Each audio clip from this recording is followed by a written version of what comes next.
ईशान की शादी का सच आया घर वालों के सामने। जी हाँ, हम बात कर रहे हैं स्टार प्लस के पॉपुलर टेलीविजन शो गुम है किसी के प्यार में के बारे में, जहां आगे आने वाले एपिसोड में आप देखेंगे कि पंडित जी फंक्शन में आते हैं और वहां पर जोड़ों को आशीर्वाद देने के लिए और कुंडली देखने के लिए वो आए होते हैं, जहां सुरेखा और यशवंत उनका स्वागत करते हैं और पंडित जी पूछते हैं कि जोड़ा कहाँ है, और सुरेखा बताती है कि वहीं स्टेज पर, जहां सुरेखा देखती है कि ईशान को सबने घेरा हुआ है। वहीं पंडित जी को सुरेखा ले जाती है अपने साथ और पंडित जी की मेहमान नवाजी करती है। सुरेखा बोलती है कि वो ईशान और रीवा दोनों को बुला रही है, आप उन्हें उनका आशीर्वाद दे दीजिएगा। सुरेखा प्रतीक से कहती है कि वो ईशान और रीवा को लेकर आए। ईशान रीवा को सच बताने की कोशिश कर रहा होता है। वो उससे कहता है कि वो उसे कुछ समझाना चाहता है, वो उसे कुछ बताना चाहता है, लेकिन इतने में ही प्रतीक आ जाता है और उन्हें कहता है कि तुम्हें अक्का साहिब बुला रही हैं।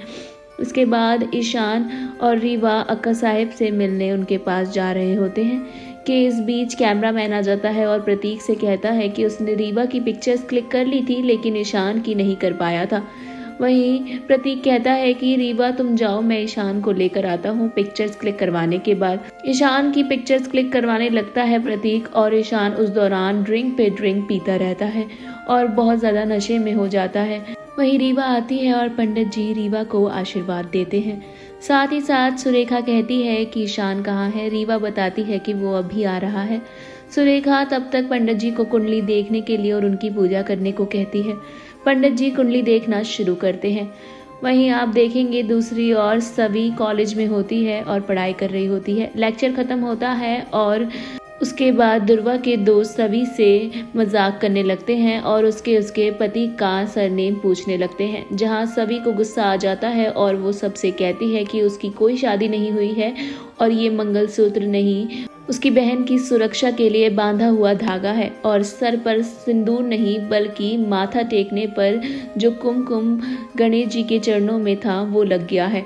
वहीं सभी बताती है कि तुम लोगों से मैं कुछ अच्छे की उम्मीद नहीं कर सकती, लेकिन एक इंसानियत की कर सकती हूँ। मेरी पर्सनल लाइफ में इंटरफेयर मत करो, वैसे ही मेरा पूरा परिवार मुझसे दूर जा चुका है। सभी सबसे बता देती है कि उसकी पूरी फैमिली ख़त्म हो चुकी है और सिर्फ उसकी बहन ही उसके पास बची है।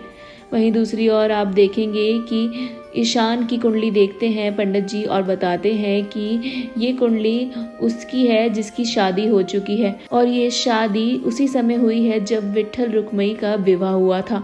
जी हाँ, ईशान की कुंडली देखने के बाद पंडित जी बताते हैं और रीवा कहती है सही कह रहे हैं पंडित जी, हमारी शादी हो चुकी है। जब ईशान ने मुझे ये रिंग पहनाई थी मैंने तभी उसे अपना पति मान लिया था, बस 7 फेरे लेने की देर है। वहीं ये बात सुनने के बाद सुरेखा घबरा जाती है और कहती है कि मैं तो डर ही गई थी कि कहीं तुमने खुद ही तो शादी नहीं कर ली। सुरेखा फिर से ईशान का पूछती है और रीवा ईशान को लेने के लिए वापस जाती है। ईशान को देखकर रीवा उससे चलने को कहती है और ईशान उसे सच बताने की जिद करता है और उससे कहता है कि उसकी शादी हो चुकी है। रीवा कहती है कि हाँ मुझे पता है हमारी शादी हो चुकी है, बस हमारे फेरे लेने बाकी हैं। जहाँ ईशान बताता है कि नहीं, उसने शादी कर ली है, उसने फेरे भी ले लिए हैं और मंगलसूत्र भी बांध दिया है। लेकिन ईशान की कोई भी बात रीवा को समझ नहीं आती है। रीवा को लगता है कि ईशान नशे में है।